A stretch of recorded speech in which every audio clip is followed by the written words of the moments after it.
When Toyota launched this 5th gen Prius just a couple years ago, over in Japan and Europe, they got this amazing yellow color.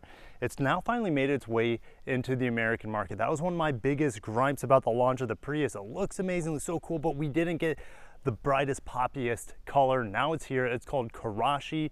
I'm going to tell you what I think about it, and make sure to stay to the end, because after we review this Prius today, we're going to discuss if this is even a good buy in 2025, as we have so many electrified Toyota models and hybrid models in the lineup today. Is a Prius still relevant? We'll see at the end for that, but let's get into the review. No Prius is a Prius without its hybrid powertrain. As I lift this really light aluminum hood, 2-liter 5th generation hybrid system. This model has all-wheel drive, but of course front-wheel drive is available. All-wheel drive will add a little bit of weight, give you about 2 more horsepower, so you're from 194 to 196. This one, of course, has 196.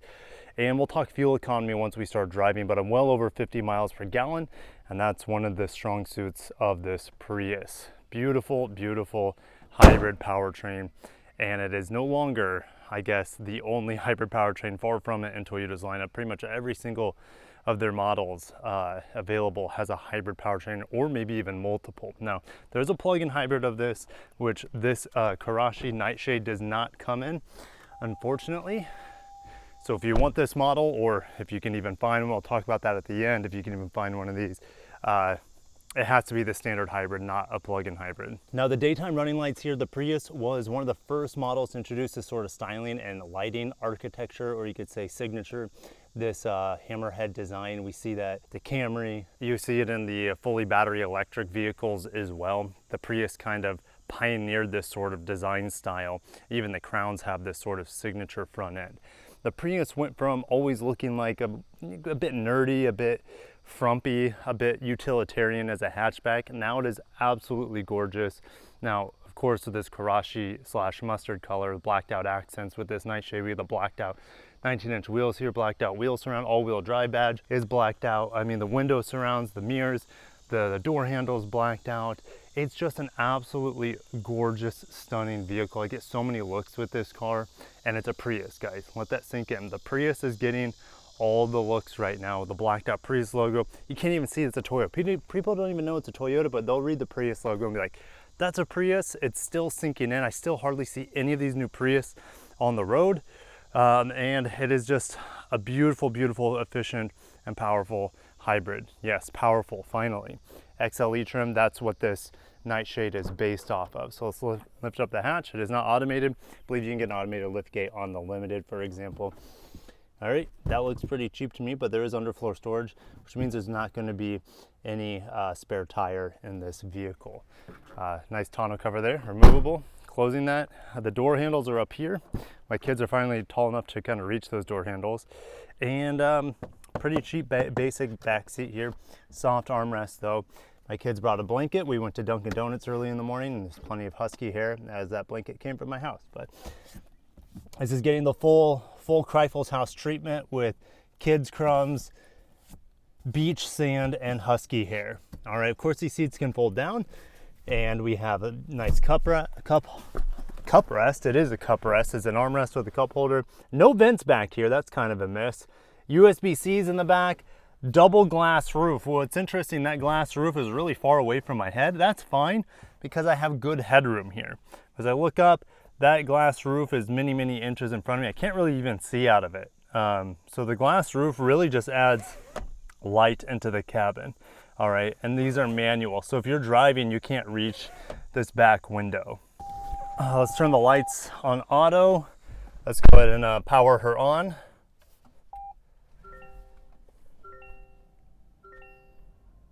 See some ambient lighting down here. It looks like it's blinking on the camera, but it's a solid blue line. I want to say the plug-in hybrids come with a red line across the dash. All right, and then the 12-inch screen here, based on the Prius, is a 9-inch screen, I believe, and it looks really, really bad. 12-inch screen has always been a bit of a weird thing. There should be a volume knob, like at least centrally, if not over here.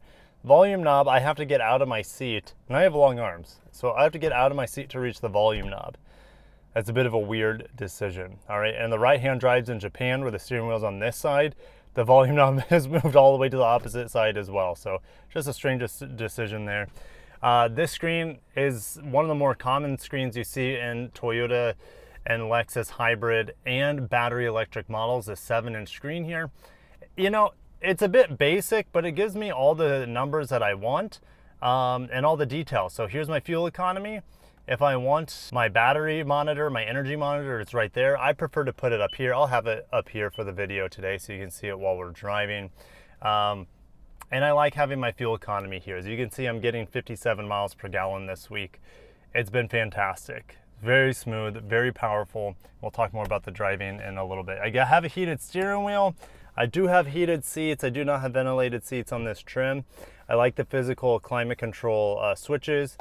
It's fantastic. We do have hidden storage under there, which says #hidden compartment. USB-Cs, one for data, one for just charging, 12 volt. The engine just kicked on. We have 2 cup holders.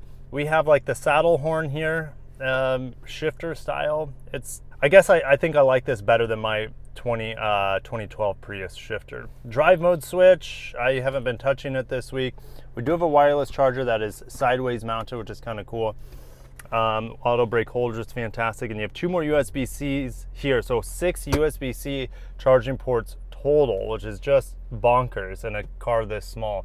No auto folding mirrors, but I do have blind spot monitor, and I'm ready to start driving the beloved Prius. As you can see, my beautiful 2012 3rd generation over there still only has like 60,000 miles on it. I would say, honestly, driving it this week, the only thing that I'm asking for maybe to make this car just a hair better is just make sure the engine is a little bit quieter. They could put some more sound deadening materials in here. I know that adds weight, and I know that'd be maybe push it more into Lexus territory, but as a pedal down, just goes. And it's fast, guys, it's legitimately fast. I have my drag meter with me. I've done 0 to 60s in this before. It's around 7 seconds. Like, that's like fast. It's faster than a Civic Si, yet it gets like 20 more, if not more, miles per gallon. Now you might be saying, Kirk, the Civic hybrid is direct competitor to this Civic hybrid hatchback, but there are pros and cons to each car. I wouldn't say one is better than the other. The Prius is definitely more fuel efficient than the Civic Hybrid. The Civic Hybrid does 0 to 60 in about 6 seconds.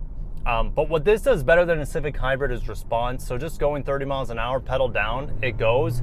The Civic, the engine is really never tied to the wheels unless you're doing long stints of highway driving. Then it can clutch in, the engine can clutch in on the Civic Hybrid. Here, the engine is always available to assist the electric motors here, which have been beefed up massively for this 5th gen hybrid compared to the previous generation. The brakes here, pretty linear, pretty soft feeling. It would be nice to have a bit of a punchier pedal feel for the brakes, but they feel 100 times better than my Prius, my 2012's Prius brakes, so I can't really complain here. Comfort, the roof line's really small, and that's a big con compared to the previous generations. The old Prius models used to just have so much space for a small vehicle, right? That's why they all kind of look like turtles. They, arching roof line, upright, and now we have this really aggressive windshield, high doors, smaller windows.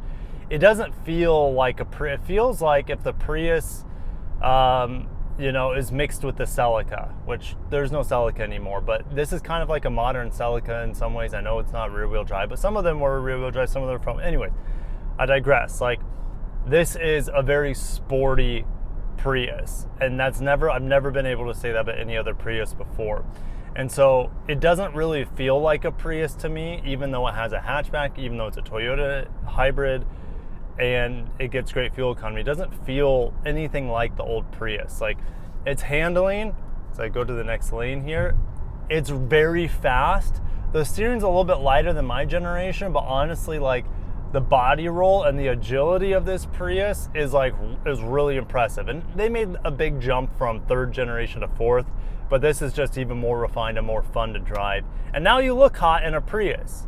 But again, it's not really a Prius. It's kind of evolved into something different. The Prius is now kind of like this sport hybrid That's great. It's great. I'm happy it's here. The plug-in hybrid's fantastic. It's just really expensive.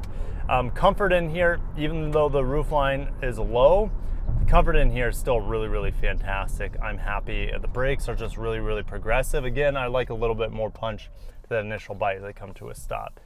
Auto brake hold is great. I do have to, like most Toyotas, or if not all of them, you do have to repress auto brake hold when you start the car back up. Steering wheel feels really smooth in my hands, really nice. This smaller MID I never have an issue with. Some people don't like it where it's at because the steering wheel can get in the way. You just lower the steering wheel. No one needs to have a Vin Diesel high steering wheel. It's ridiculous. A low steering wheel is really, really nice because you have the leverage of your arm's weight to turn the steering wheel, and your arms don't have to work as hard. Your shoulders don't have to work as hard to bring them higher. Okay, really, really enjoy the low steering wheel. Also the odometer, this is a small thing, but you get in a lot of new Toyota models. They've got rid of the odometer button to cycle through to reset your trips, for example. So you just press and hold like an old odometer button and it resets your trips. So this one has 1,800 miles on it as a 25 model year. Comfort in here, even with these 19s, is really good. All right, on the highway, of course, it's going to add some noise, but hey, at least the peace of mind in your head is like you'll be getting probably 45 plus miles per gallon depending on how fast you're going on the freeways. Now I'm cruising here in fully electric mode. As you can see, it's just the battery going right now. Going 35. Really quiet.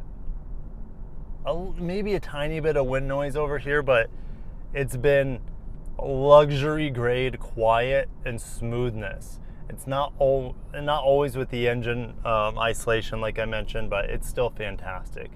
Also, some people are going to gripe about it. The rear visibility is really minimal in this vehicle, but it's not a game changer. It's not like a deal breaker, I should say, because I can see the road right behind me. There's no problem. In some cars, like you have a lot of window, but because of how the mirror is positioned or whatever, you can't actually see behind you. It's a small window, but I can see it really, really well behind me, and it hasn't been an issue all week for me. I mean, I love the Prius, but here's the thing I'm running into, and we're gonna have to finish this one in the office, is how does the Prius fit in today's market? They had to make it something different. They couldn't just keep it a Prius. Look at what's happening to the Kia Niro sales. Like, they're just being cannibalized by other hybrids on the market. So it couldn't stay just a Prius, the Prius, when everything is hybridized. I'm just going to, I think I can take it right here. Take it right here. So let's get back into the office. Let's talk about the situation of this Nightshade, the Prius in general, and how it's lost its place here in 2025, and even when this came out a few years ago. But even more so, as I revisit this vehicle, the hybrid landscape has changed quite a bit since I last reviewed Prius probably 2 years ago. Well, I have bad news for you, because the Prius Nightshade, they're, at least when I see it online, it looks like there are only 25 Nightshades available in the United States. This is, again, the 25 Nightshade. So there's a possibility that most of them could have been sold by now. And who knows if this color is going to get extended in the United States. If it doesn't, I'll be really, really disappointed, because this is, in my opinion, the best color for the Prius. Some of you might say, oh, it's a taxi cab color. I don't care, guys. Where I live, there are no taxi cabs. That only applies for what? New York, maybe LA. The Prius taxi cab jokes, I don't know. The lowest we've seen this go for, and keep in mind, this is not even a limited, this is an XLE. So like, these things are just stickered so eye-wateringly high. 37.5, they can't sell it for 36.5, right? Or 35.6 right now, $2,000 price drop.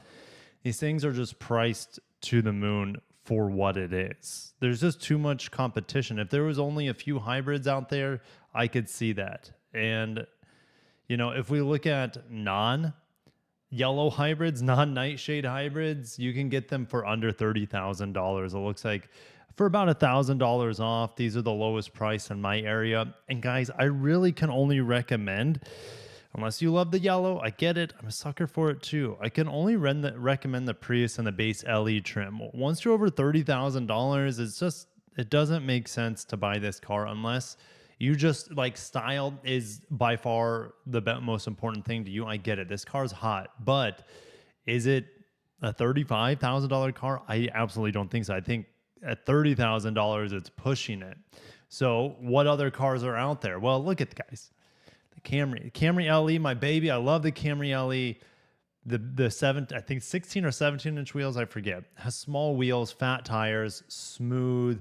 It's more powerful than the Prius. It's about the same speed though, because it's a bigger car. But the hybrid system on this is better, in my opinion, than even in the Prius is. All right, it has a bigger engine. It's smoother, I think. The engine isn't as buzzy. And the Prius can't hold a candle to the refinement that is in the Camry. The Prius is really good, but the Camry feels like a more expensive vehicle despite it costing less. Look at this. The cheapest Camry in my area is $27,000. We go back to the cheapest Prius, they're around $30,000, up close to $30,000, right? So $27,000 Camry hybrid, a bigger, more comfortable, well, asterisk, because the Camry LE has the most comfortable Camry seats, with them being cloth, but they're still not as comfortable as the Prius seats. So the Prius is more comfortable from a seat perspective, but the Camry is just so much more big on the inside, right? So there's more breathability on the Camry. It has a bigger headline too, or head roof. All right. So the Camry's a better buy. Camry though is just so good. And the Civic hybrid, again, this is going to cost a lot less than the Nightshade I drove. But if you look at the sport touring hybrids for the Civic, they start getting up there in price too. For example, well, actually, no. Look at there's a $2,000 discount on a sport touring hybrid. And the thing is, it's like, well, I can get a sport touring that's really, really well equipped. Probably about as well equipped. Guys, mini, like what, $31,000? I go back to this Nightshade. It's $4,000 more, and that's best case scenario, and that's somewhere in New Hampshire because there are zero in my area. There are zero Nightshades. So like I said, the Prius LE is the way to go if you're buying a Prius. Otherwise, you're better off probably with other Toyota hybrids, other hybrids like the Civic hybrid as well. All right, so where does the Prius fall in terms of the cars that I've driven so far this year? Well, I like it a lot. I love the looks of it. The yellow speaks to me. It is really, really fantastic. Remember, the big problem here is that it's just so expensive for a specialty car. You're paying like almost, it's not GR Corolla prices. Those are essentially all over $40,000 at this point. If you want to stand out with those sexy looks, it's going to cost you. I'm going to put it in A tier in no particular order. I would probably take it over the Jeep Willys. I really like the Jeep Willys, even though it's no comparison, right? It's just other than it's electrified. But what have I driven so far this year that kind of compares? Maybe the Kia K4, but you know, it was way more roomy than the Prius. Good tech, but it just, you know, and it's a good buy. They're very, very cheap. But there's nothing really that appealing to a K4 other than its price, and it looks cool. I'll give it that. It has unique looks. Yeah, I mean, you can see the cars I've reviewed so far this year. I've hardly driven anything that's a competitor to this vehicle. Hopefully it can, last year I drove the Civic plenty, the Corolla plenty, the Corolla hybrid. So stay tuned. Hopefully I can get another vehicle in soon that can put a better perspective on the Prius. But the Prius is just an outlier. It's kind of just its own thing nowadays, and that's okay. That's okay in a Toyota lineup that is saturated with hybrids, so the Prius no longer stands out other than its design and its fun nature. Can't believe we're saying that about a Prius still, even 2 years later after it's been available in this 5th generation.